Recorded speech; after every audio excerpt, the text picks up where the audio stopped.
So I hang out about facts, interpretations, and opinions. Um, Things that I mention in passing a lot of times. It's helpful to kind of put them all in one place, like the one about animals that I did the other day. And this is important because it isn't just a Bible interpretation issue, it's also an interpretation of everything issue. And it's the reason, well, at least one of the reasons, there are so many differences of opinion. And oftentimes it still remains a mystery as to why people disagree about things, but the fact is that they do. That's the observation, and that's the whole point. I have here on the screen what I have in the description, and I'm just going to go through that and then apply it to Bible things. First of all, a fact is an objective, universally agreed upon statement about observations that do not tend to change over time. And then I'm going to give some examples below. So let me just read these off first. An opinion is a subjective, often disputed interpretation of fact. And evidence is a specific kind of opinion. It's an interpretation of observed phenomena or information that may support an assertion and is usually weighed or judged. Those are the key words. So people agree on facts. They disagree on opinions, and interpretations are a type of opinion. Some examples in geology. The fact is that this rock has the imprint of a seashell in it. Everyone has agreed with this observation consistently over the years. So you can have a rock in a box, a glass box at a museum. It has an imprint of a seashell in it. And lots of people have seen it, and everybody agrees it's a rock with a seashell in it. Okay, that's a fact. Interpretation E. E is for evolution. The seashell is of an extinct life form that died a bazillion years ago. Therefore, the rock must be a bazillion years old. That is an interpretation, not a fact. That's an opinion based upon a fact. Okay. I should point out that not all opinions are based on facts. They're just things people want to believe. But when you have an interpretation, there should be a fact involved that has to be analyzed. And analysis is still a type of opinion. So the evolutionist looks at the seashell, determines that there are no other seashells like it, and therefore that is extinct. And because it's in a rock and rocks are old, then the seashell must have, the organism must have died a bazillion years ago. So the rock has to be a bazillion years old, and it was still molten at the time this happened. But the interpretation C, the creationist, will say the seashell was rapidly buried in sludge during a flood and left its imprint as the shell decayed and the sludge mineralized into rock, and it happened a few thousand years ago. So both are interpreting, but fact is that what we observe about fossilization is that in order for anything to be fossilized, especially a living form, it has to be rapidly buried so that oxygen and predators can't get to it.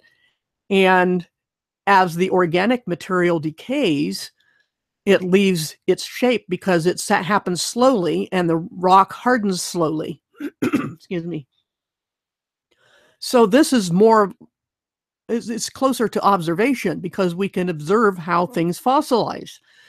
Some things don't take, a million years to fossilize. There's not even guaranteed that anything takes a million years to fossilize. We know of things such as hats that are found in mines where there's a lot of dripping, rocky environment and low oxygen and low light that cause the hat to fossilize in a very short time, say decades. There are stalactites and stalagmites that form in observable lifetimes as well. So rocks form much more quickly than we're led to believe a lot of times in schools and so forth. But there's still an interpretation involved in interpretation C because of the thousands of years statement. Also, both are assuming that this life form is extinct when for example, the famous discovery of the coelacanth, a type of fish, um, really puzzled people because they had only found imprints in rocks and assumed it had died out millions of years ago because nobody ever saw a coelacanth. And then somebody found one when they were fishing. And so what's deemed to be extinct, especially when you're talking about marine organisms, is not necessarily so. It's just not common. And of course, then people jump to, they try to save their theory by calling it the oxymoron term living fossil, which is like saying, the old joke about military intelligence. It's an oxymoron. It's either a fossil or it's not a fossil. It's either, fossilized according to normal processes, but certainly not fossil and in evolutionary terms, meaning something that was an intermediary life form, as evolution asserts. And that's the thing, it's an assertion. Okay, so the evolutionist is no less religious and believing and asserting baselessly than the creationist. Okay, but here again, the fact is that the rock has an imprint of a seashell in it. That's the fact. Everything else is interpretation of the fact and therefore an opinion. Okay, because people disagree. If people are disagreeing on what something is or how it came to be, then it's not a fact, no matter how personally convicted anyone may be or how much they think it's rational to reach a certain conclusion. It's still an opinion and an interpretation. Evolutionists, atheists, naturalists insist that things are not designed, at least not intelligently designed. And so they reach a conclusion consistent with that belief and assertion and personal conviction. So the issue is that they are not distinguishing between what they deem to be a logical conclusion and what the actual facts are. Everybody does that. Okay. Here's a couple of quotes that I found online. If fish were scientists, they would be the last ones to discover water. It's a very true statement because often people don't, as the expression goes, see the forest for the trees. They are looking at something under a microscope that you have to stand back and get the whole picture of. There's another quote here. It's from Conan Doyle, who wrote Sherlock Holmes, says, where he's quoting Holmes saying, circumstantial evidence is a very tricky thing. It may seem to point very straight to one thing, but if you shift your own point of view a little, you may find it pointing in an equally uncompromising manner to something entirely different. And that's what people do when they change their mind about something important. They think that they have stepped up necessarily because they changed their mind. I used to believe this. Oh, I was so blind. Now I see this. And therefore I have become enlightened. And the fact is they've just shifted their view a little bit. Per this quote here, it's a very true thing, even though it's from a fictional writing. It has a basis in reality, which is that everyone has a slightly different perspective on things. And what they see can depend on whether they took a step to one side or the other. It doesn't necessarily mean it's a better step, and it doesn't necessarily mean that everyone else from other perspectives has to be wrong. You could all try to cooperate and listen to each other and put all the perspectives together and get a holistic view that is less disputable. Now, there are some things that people are never going to agree on, as part of it's just our human propensity for ego, and everybody has it. Some of the most egotistical people are the ones who don't think they're egotistical. It's like the people who brag about their humility. Usually, and I've met people who talk about how logical and rational they are all the time while they make numerous fallacies. And this is going back years and years. And so people have these what I call blind spots or blinders, where they just can't see an inconsistency in the things they assert to be true. And often, especially whether it's a conspiracy theory or the Bible, that I'm most familiar with people disagreeing about this, the Bible, people will mistake their personal convictions and interpretations and opinions for facts. And when you start to equate your fallible interpretations with the authority of the words of God, you're on very shaky ground. We got into this not long ago on the subject of the rapture. There were Christians who asserted certain things about people who told my view that were simply not true. And I asked to give my side of the story. And of course, when I was invited in to give that side, I was shouted down and muted. And so this is it. And people were, even after I left, saying, well, I have proof right here that she's wrong. And that's not the point. The point is people disagree. They can legitimately have different opinions and convictions. The facts are what the words on the page are, not how we understand them. And they refuse to believe that there was any difference between the two. And if you look at anything objectively, you have to conclude, that seems to me that these statements here on the page about facts and opinions are true. Let me roll back up to the top there. That facts are things that people don't disagree on. Facts are things that everybody agrees on, like the evolutionists and the creationists. They both agree, look at this imprint of a seashell on a rock. Okay, they both agree it's a rock and it has an imprint and it is of some kind of seashell. Okay, that is a fact. Everybody agrees on it. And so it is with the Bible. There are certain words in the Bible. There's some disagreement on underlying text, but putting that aside for the moment, the point is, okay, given a text that everybody agrees on, there are still differences of opinion and interpretation. And these differences are not because some people are stupid or some people are evil or some people are deluded. It's because people have different perspectives and have different ideas of what is rational interpretation. And so they will reach different opinions on what the text means. And yet here again, I come across people all the time who believe that their interpretations are equal to the words on the page in terms of indisputable fact, that their logical conclusions are indisputable, that everyone must agree. If they're logical at all, they must agree with your conclusions. And this is simply not true. This is egotistical, in my opinion, when people say, I cannot be wrong in how I understand these words.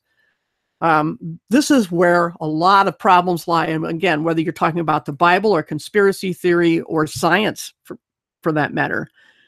And hello to people in chat. Thanks for coming. Yeah, I tend to do these things on the spur of the moment. Sorry about that.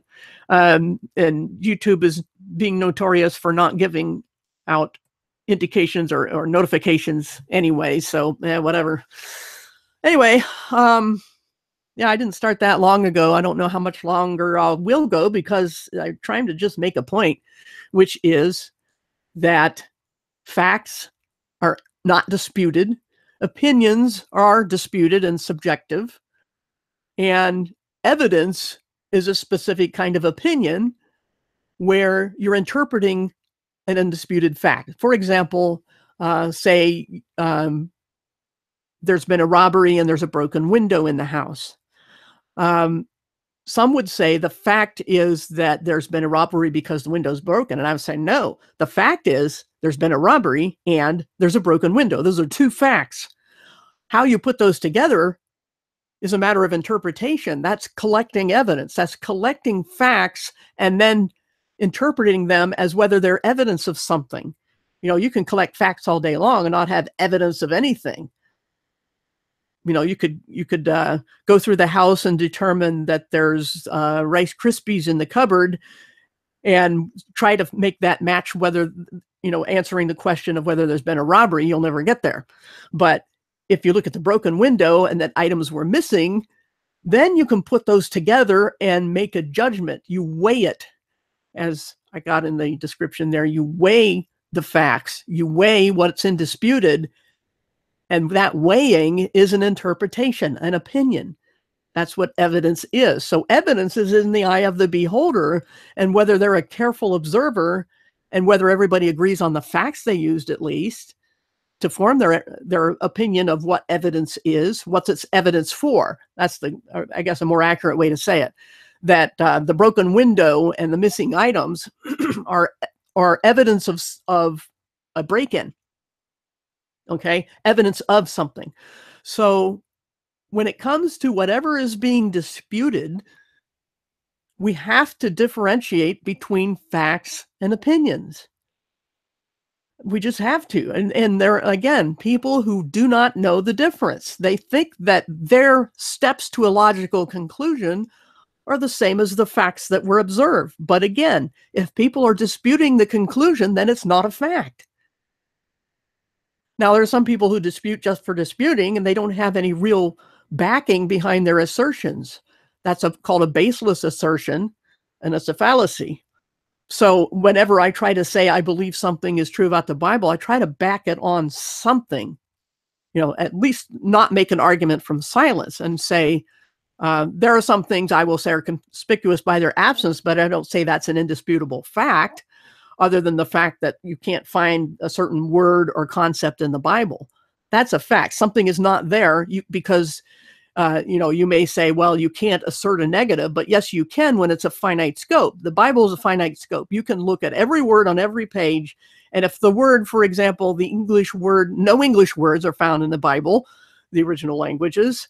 If you find an English word such as apple, you would say that the word apple appears in the Bible, but if you look at every word on every page and you never see an English word Bible, then you can assert a negative. The word Bible or the word apple does not appear in the Bible. That is a valid logical assertion because it's based on a fact that something is absent from a defined area. Just as I used to say to atheists, yes, you can prove a negative. I can prove that there are no unicorns in my garage. And of course, somebody in desperation said, well, how do you know there aren't any invisible unicorns in your garage? just to justify their assertion that you can say that there is no God anywhere in existence, even though you can't observe everywhere in existence. It was just sheer desperation because unicorns by definition are visible, real animals. And so, if you believe in unicorns, and I can show you in my garage a finite space that there are no unicorns there. And so anyone who tries to say there might be invisible, undetectable ones there is arguing from absurdity and arguing from silence. And this is the argument atheists use against God. They will say that they don't have to prove a negative, that they can say there is no God anywhere and not have to prove it. No, they do have to prove it. The problem is that they're making a stupid assertion that cannot be defended, therefore they lose the debate. And it's not our fault if they make such ridiculous assertions. So there are times when you can argue a negative, assert a negative argument, and that is in a finite space. And the Bible, again, is a finite space. You can search the words on the pages. And if a certain word does not appear, then you can make an argument from silence because it's absent from a defined area. So also when you're disputing what the words mean, you have left the realm of fact and objectivity. The objectivity is the book, the pages, the words. Those are the facts. Everyone agrees the words are there. So once you establish that as an agreement, then you have a fact, okay? But once you interpret what it means, you have left fact behind and entered the realm of opinion. And no matter how convicted you are that your logical reasoning is airtight and that no one can reach a different conclusion, it's still an opinion. And the observed fact that people disagree is how that's defined as an opinion. Okay? We all agree on the words, but what you do with those words is opinion. And here again, like I was saying a little bit ago about arguing over the rapture, I reach one conclusion, some other people reach another conclusion, and yet those other people are saying, no, our conclusion is indisputable. It is therefore a fact. It is to be as inspired of God as the words on the page, and anyone who disagrees needs to be corrected. And I strongly disagree with that line of reasoning, because opinion is how you interpret facts, and opinion, then this matter of the rapture is certainly disagreed upon heavily and for a long time, just like the Calvinism Arminianism debate, or the Bible versions debate, or eternal security debate, or life after death debate. Any debate you can name, it's a debate because it's opinions. Okay? People can make arguments and reach conclusions and have personal convictions about those conclusions, but that doesn't make them facts. It just makes them your personal convictions. And so when you say you want to correct somebody, you better be correcting them on facts, such as, for example, saying that, no, that's not a seashell imprint in the rock, that's an insect. Okay, that would be a correction. By all accounts, this thing in the rock is an insect, not a seashell. That's a correction. But when people say, well, I reached the conclusion from this collection of verses I have that there is no rapture, and somebody else says, I've reached a conclusion from this collection of verses I have that there is, those two people are arguing their personal convictions, not the facts, because the facts are the words on the page that they're disagreeing about. So it is, as said in the chat there, a hard pill to swallow. People need to humble themselves, in my opinion, and say when something is their opinion. If you have a view on Bible prophecy, it's your opinion. It's not a fact just because you think the reasoning is sound. The fact is what the words say. Okay, what the words are, what words are written on the page. Those are the facts, and beyond that is not fact. No matter how hard people want it to be that, because, as I said, you can get into heated debates. There have been heated debates for centuries on not just Bible topics, but pretty much everything else. If people are disagreeing, then it's not a fact. Take 9/11, for instance, in this conspiracy realm. The mainstream conspiracy theory, the official conspiracy theory, is that a collection of cave-dwelling Arabs with box cutters suddenly knew how to fly 747 or whatever airplane it was, commercial jets, with great precision, rivaling that of a trained fighter pilot, into buildings that defied all the laws of physics and collapsed completely without being engulfed in flames. Even skyscrapers that have been engulfed in flames for days didn't collapse like that. Suddenly, within hours, these things collapsed at free fall speed or near free fall speed and were pulverized. And that's the official conspiracy theory, that these Arabs conspired in a cave somewhere in Afghanistan or Iraq or wherever they decide it was, and made this happen. And they assert it as fact, and they mock anyone who disagrees. This is exactly the same kind of situation that goes on in, for example, the rapture debate, where you get mocked and told that you're blind and stupid and deluded because you don't believe their official story. Everyone agrees what the fact is, that on TV, we saw buildings collapse at near free fall speed. And you can go to that spot in New York and see, people who lived there knew that those buildings existed, that they fell, and that they've been replaced. Okay, those are facts. Everyone agrees on those facts. But what happened to cause that and how exactly they were brought down, those are opinions. And people can sit there with their scientific theories all day long and their sociological theories all day long. And the fact is that people disagree. And therefore, it is not an established fact that Arabs did it. That conspiracy theory is in great dispute. Therefore, it is not an established objective fact. Okay? And it's still disputed over all this time. So this is something, a very simple principle, but seems to escape most people, that they don't know where the facts and opinions begin. And I don't know how else to explain it. and that I wish I could wave this in people's faces whenever somebody tells me I'm stupid or deluded for disagreeing on some Bible topic or conspiracy topic.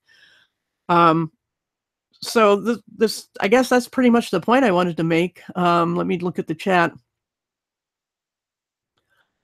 Nice verse there. I'm not sure how it relates, but maybe there's something else going on in chat that I don't know about. But yeah, it's a humbling thing to realize that your convictions are opinions in the end, and that facts are things that people don't dispute. If it's disputed, it's not a fact, no matter how much you want it to be one. And you can have your personal convictions, and it's good to have convictions. I cannot prove objectively that Jesus rose from the dead, but I think I have a pretty good case for it. And a pretty good case is all that most things people have convictions about are based on or stemming from. Facts are things that nobody disagrees on. I can't say that enough. And Jesus rising from the dead is disputed. It is my opinion. It's my personal conviction. But the fact is, it's hard to avoid that word, that it's good to have convictions, but it's not good to be so egotistical as to think you cannot be wrong, that you're infallible in your convictions. Yeah, on the rapture itself, the rapture is not the final resurrection. There are several resurrections, and in fact, when Paul discusses the rapture, he says, "We who are alive and remain shall be caught up." Therefore, it's not a resurrection. You have to die before you're resurrected. And if somebody wants to argue then that we all died in Christ, then those who died physically as well are part of the second resurrection. So there's complications with equating the rapture with the last day resurrection. But anyway, it's a disagreement, and we both could be wrong, or one of us is right and one wrong. All I know is what my personal convictions are. You know what yours are. And as long as we understand that those are personal convictions and not facts, then we're good. We can get along and cooperate and compare each other's perspectives, as I was saying earlier, about people looking at the same event from different viewpoints, and they have a limited view, and they may reach conclusions based on that limited view, whereas if they pool their resources, they would come to perhaps a different conclusion collectively. So it is with the old story about the three blind men examining an elephant. One examined the trunk, another the main body, and the other the tail, and they reached different conclusions about what an elephant was, depending on which part they could touch. And the fact is that you have to pool all their observations together to get an idea of what this animal is. And that's what we often don't do, that we have to start listening to each other. That's another thing, is when I was looking up these few definitions, said about most conversations are like two TV sets facing each other. People don't listen. They don't even hear what the other person is saying. It's like I mentioned a little bit ago. I went on a panel. I was invited to set the record straight on what pre-tribbers believe, because things were being said on the panel that are simply not true about the pre-trib view or pre-tribbers as people. And they invited me on to give my perspective, but when I got there, they wouldn't let me talk. They wanted to tell me what was wrong with my perspective. And so they weren't listening. They didn't give me a chance to tell anything. So they were determined before I got there that I was not to be listened to. And I must issue a disclaimer that I'm not meaning every single individual on the panel. I got raked over the coals for saying that, for broad brushing them. But the point is that when you're being sucker punched, when you're being ganged up upon, you don't look around to see which people are just standing there with their cell phones and which people are actively taking part in the beating. All you know is you're being assaulted and that no one is coming to your aid. That's all I knew at the time. So if somebody takes that as broad brushing, there's nothing I can do about it. The fact is, I would like to see them behave differently in the same situation, where you're blindsided by a group of people that are supposed to be Christians, and either you were beaten by 2 or 3 or the whole mob, doesn't matter. The fact is that nobody, the bystanders included, did anything to stop it. And so I just want to make sure that I'm not broad brushing anybody now, that I don't mean to, that I, maybe not as precise as I could be, but I have yet to meet anyone who's as precise as some of these critics demand that I be in my words. So take that as you will. I'm not going to say standard disclaimer every time I open my mouth, but the fact, once again, can't avoid that word, is that a fact is indisputable. People will think that their opinions are indisputable, but if they're disputed, it's disputable, whether you think it should be or not. So I guess that's all I have to say about disputing and whether something's a fact or not. I just wish people could understand this very simple principle, the difference between a fact and an opinion, and that an interpretation is a certain type of opinion. That's all I wanted to get across, is what's in the description there. And yeah, and once again, I can leave this, I'll go offline, and I can leave this open, the what they call the back chat open, and can invite people who want to talk privately after this goes online. So if you want to type something in the chat right now saying invite me, I can do that after I shut down, if I can find your name. If I don't invite you, it's because I can't, for some reason, that it won't let you in. It won't come up with your name when I type it in the list of inviting people. I don't know why that happens. But sometimes it just won't let me let someone in, and there's nothing I can do about it. In that case, you can contact me at my channel, go to the About tab, and there's a little flag or something on there. I forget, that's off to the right, I think, or whatever device you're on. I don't know where that would be, but you can send a message or email or contact, whatever it says there. It's not technically an email, but I would get an invite for, or a notification. Okay, I'll got you there. I will invite you in. And thanks again for any and all kind comments and for even showing up. And also, I wanted to ask before I shut down, how's the microphone sound? Yesterday's video was the one on animals, I think was the first one with my new microphone. And somebody said it sounded a little muffled. I don't know if it's still muffled today. I tried to download some software that would give me what's basically called a graphic equalizer to increase the treble. I don't know if that's working or not, but hopefully, also I'm told I need to sit fairly close to the mic. So I'll find out later when I play back the recording, I guess. But all right, good feedback from the chat there. Thanks. Was hoping that that's working out. I get all kinds of fix one thing, break another things going on here. Okay, so it's still a little bassy. I have some controls where I can say, put it through a certain, what if I put it through the equalizer, it doesn't give me the ability to say where to send it after it's been equalized. And so it goes to my internal soundboard, when in fact I want it to go to the microphone or go to the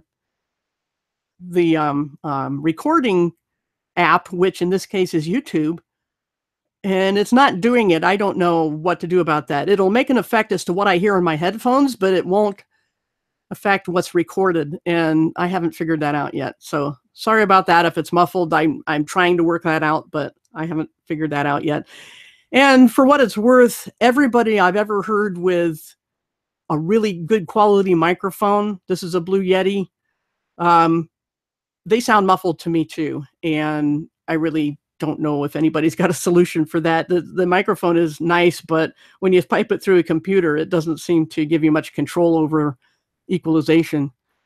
All right, thanks everybody. I'm going to shut down and send out that one invite, and hopefully I can get to you. And like I said, if you don't get an invite within, say, 10 minutes, then go ahead and shoot me a message, or like you said, I have your email. I can try to get you in one way or another. So thanks again, everybody, for coming. And let's see, use a different channel name.